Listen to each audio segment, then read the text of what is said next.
कैसे हैं आप? कुछ कहानियां होती हैं बहुत मनोरंजक और कुछ कहानियां होती हैं बहुत प्रेरक और कुछ कहानियां ऐसी होती है जो बस दिल को छू जाती है, जिसको पढ़ने के बाद हम बहुत कुछ सोचने पे मजबूर हो जाते हैं। तो ऐसी एक कहानी मैंने लिखी थी कुछ समय पहले और वो मैं आज आपको सुना रही हूँ। और कहानी का शीर्षक है पसंद नापसंद और कहानी है एक टिपिकल हाउसवाइफ, एक घरेलू महिला की। कहानी है अनु की। अनु 41 इयर्स की है और वो घर के बाहर खड़े होकर सब्जी वाले की वेट कर रही है।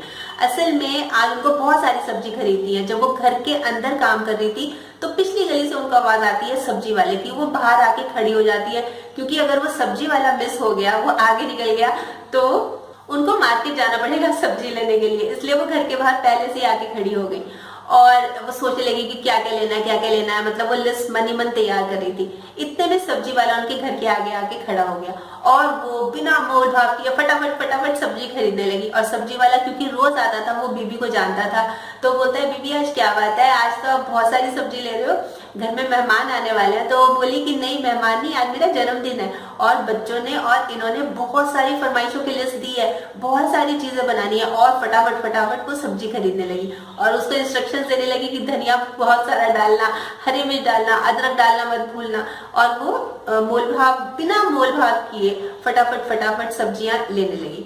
और जब वो थैले में डाल रही थी तो सब्जी वाले ने उससे पूछा बीबी आपकी पसंद की कौन सी सब्जी है? तो वो उस समय तो कुछ नहीं बोली। उसने बोला कि अरे ये सारी तो मेरी पसंद की सब्जियां हैं। और जब वो थैला लेके वापस अपने घर की ओर मुड़ रही थी तो वो ये सोच रही थी कि इसमें मेरी पसंद की कौन सी सब्जी है। आज किसी ने ये तो नहीं कहा है कि आज मम्मी का बर्थडे, आज मम्मी की पसंद का खाना बनेगा। सबने अपनी अपनी पसंद बताई, मेरी पसंद तो किसी ने नहीं पूछी। पर फिर उसने अपने ख्यालों को, अपनी सोच को झटका। उसने बोला अब यही तो मेरी पसंद है, अब यही मेरी पसंद है और मैंने खाना बहुत टेस्टी बनाना है, इतना स्वादिष्ट बनाना है कि सब कहें कि वाह मम्मी के खाने का जवाब नहीं। अब वो क्या कर रही थी, अब वो अंदर चली गई थी और खाना बनाने में जुट गई थी। अपने विचारों को एक तरफ झटक दिया था और बालों का जोड़ा बना के और साड़ी का पल्लू खोज के और खाना बनाने में जुट गई। ये थी कहानी।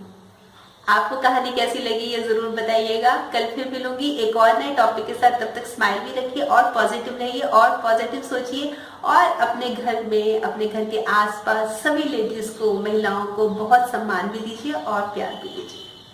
बाय।